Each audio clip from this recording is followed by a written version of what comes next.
Les livres d'Esdras et de Néhémie. Dans la plupart des Bibles modernes, ces livres sont séparés.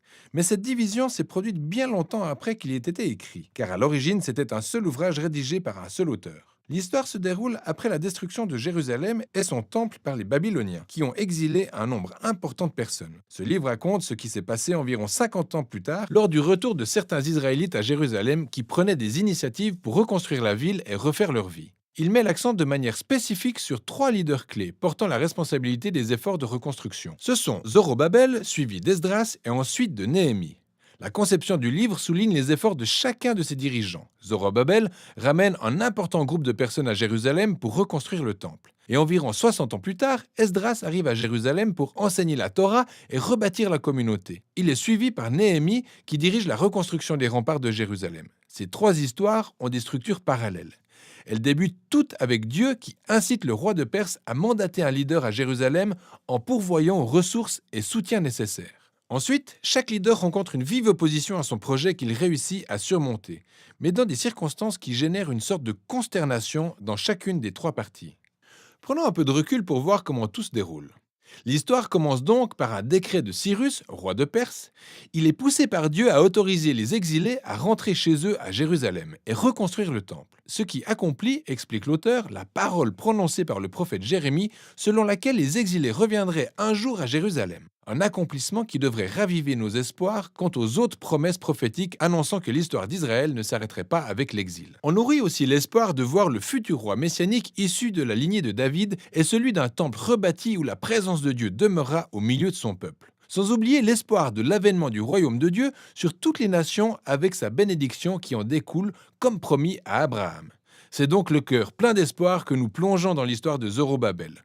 Son nom veut dire né à Babylone.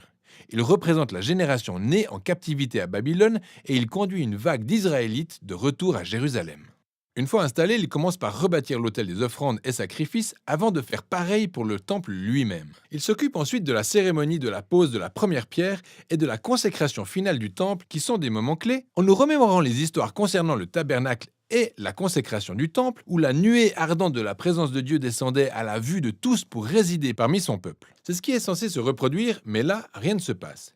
Et même si plusieurs se réjouissent de ce nouveau temple, les anciens qui ont connu le précédent temple de Salomon pleurent de chagrin. Il n'a absolument rien à voir avec leur glorieux passé, ni même avec leurs espoirs pour l'avenir. Et c'est précisément à ce stade que surgit la première opposition qui se manifeste plutôt bizarrement. Les petits-enfants des Israélites n'ayant pas été en exil et qui ont toujours vécu à Jérusalem viennent offrir leur aide pour la reconstruction du temple. Mais Zorobabel refuse en leur disant « Vous n'avez rien à faire dans notre temple », ce qui, bien entendu, crée un conflit que Zorobabel arrive à surmonter. C'est tout de même étrange, car les prophètes avaient prédit le rassemblement de toutes les tribus d'Israël avec toutes les nations pour adorer ensemble le Dieu d'Israël lors de l'avènement de son royaume. Et le moins qu'on puisse dire, c'est que cette issue est plutôt consternante. Dans la section suivante, on fait un bond de 60 ans en avant pour découvrir Esdras. C'est un leader israélite faisant partie des exilés de Babylone, qui est aussi un expert de la Torah et un enseignant. Artaxerxès, le roi de Perse, lui confie la mission de conduire une nouvelle vague de personnes à Jérusalem. Sachant qu'Esdras veut et peut impulser un renouvellement spirituel et social au sein du peuple, on s'attend à des résultats exceptionnels, mais une fois de plus, on se retrouve avec un autre cas de consternation dans l'histoire. Esdras apprend que plusieurs parmi les Israélites rentrés d'exil ont épousé des femmes non exilées vivant aux alentours de Jérusalem. Il y en a parmi elles qui n'étaient pas israélites, même si d'autres l'étaient certainement. Esdras rappelle donc les commandements de la Torah. Le peuple d'Israël devait être saint et se tenir à bonne distance des Cananéens de l'époque. Et il finit par déduire que les personnes vivant autour de Jérusalem sont semblables aux Cananéens et qu'ils finiront par détourner les exilés. C'est ainsi qu'Esdras propose de faire une prière de repentance qui se trouve être vraiment sincère. Mais ensuite, il associe tous les responsables et rédige un décret de divorce ordonnant que tous ces mariages soient annulés et que les femmes et enfants soient chassés du territoire. Au final, le décret n'est appliqué que partiellement. Et on découvre une liste d'hommes ayant divorcé de leurs épouses. C'est une histoire particulière pour plusieurs raisons. Tout d'abord, Dieu n'a jamais ordonné à Esdras de faire tout ça. C'est le groupe de responsables de Jérusalem qui a incité Esdras à rédiger ce décret. Deuxièmement, leur contemporain, le prophète Malachie, a certes précisé que les exilés devraient se soucier de la pureté. Mais il a dit aussi que Dieu était contre le divorce. Et les résultats mitigés du décret s'inscrivent également dans ce schéma d'issue consternante. Ce qui nous amène à la section suivante sur Néhémie. C'est un fonctionnaire israélite servant au sein du gouvernement perse.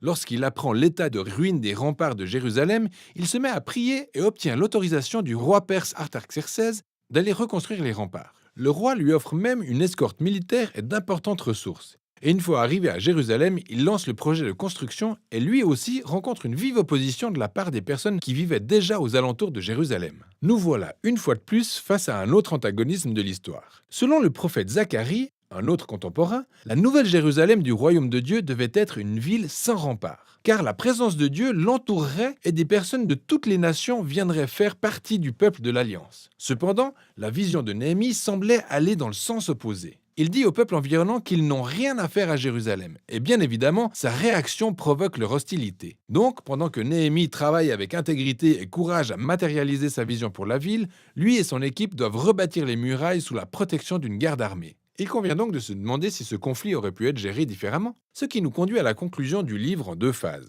La première étant positive et la seconde négative. Esdras et Néhémie allient leurs forces pour opérer un renouvellement spirituel au sein du peuple. Ils réunissent tous les exilés pour un festival où ils lisent et enseignent la Torah à tout le monde pendant 7 jours. Ils célèbrent ensuite la très ancienne fête des tabernacles pour se remémorer la fidélité dont Dieu a fait preuve dans le livre d'Exode et pendant le périple en plein désert. Ils conduisent aussi une confession de péché du peuple qui par la même occasion s'engage à renouveler son alliance et à suivre tous les commandements de la Torah. Et ils finissent par une grande fête célébrant à la fois la construction du temple et celle des remparts de Jérusalem. Et là, on se dit que ça pourrait être le point de départ vers une ère de prospérité, mais il n'en est rien. Le livre s'achève sur une déception immense. Alors qu'il fait le tour de la ville, Néhémie s'aperçoit que les gens n'ont pas honoré leur part d'engagement dans l'Alliance.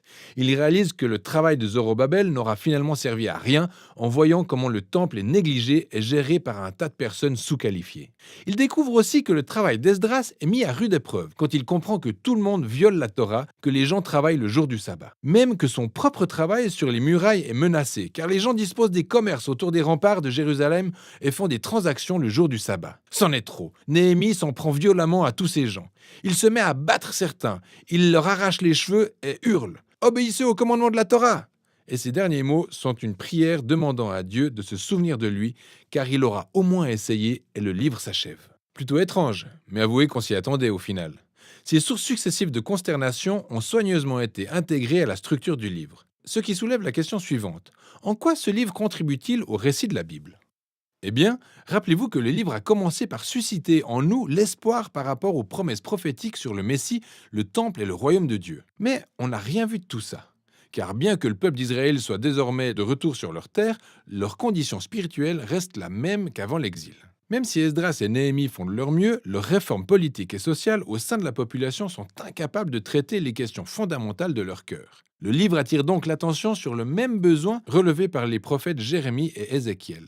Ce dont le peuple de Dieu a besoin, c'est d'une transformation complète de leur cœur s'ils doivent un jour réussir à aimer et obéir à leur Dieu. S'il est vrai que le livre s'achève sur une déception, il faut noter aussi qu'il vous oblige à continuer à lire les livres de sagesse et de ceux des prophètes pour découvrir ce que Dieu fera pour accomplir ses grandes promesses de l'Alliance. Mais pour l'heure, nous avons fini avec le livre d'Esdras et Néhémie.